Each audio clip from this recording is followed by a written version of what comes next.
kata priya se yang tong puan karjulong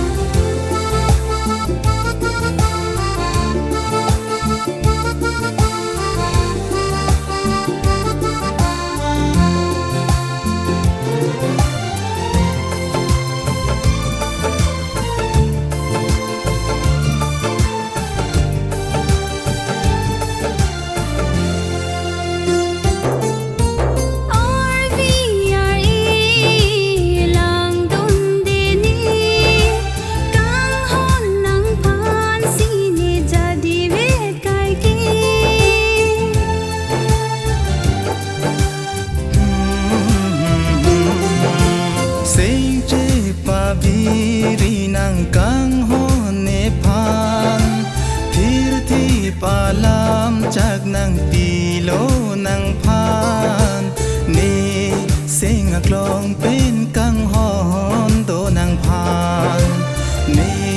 sing a klong pen kang hon do nang phan nang kata priya se yang tong puan karjulong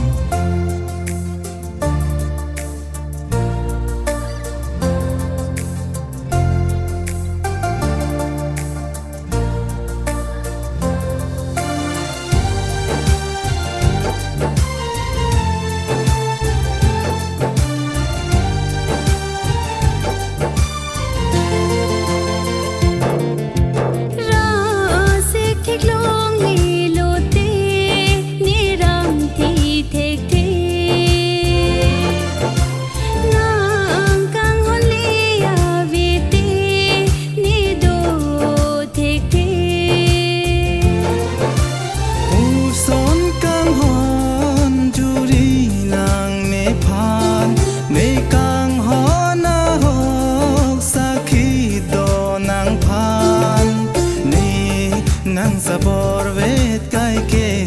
ne nang phan ne nang sabor vet kai ke ne nang phan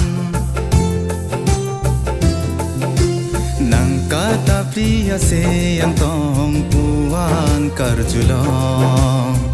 nara nara nara na nara nara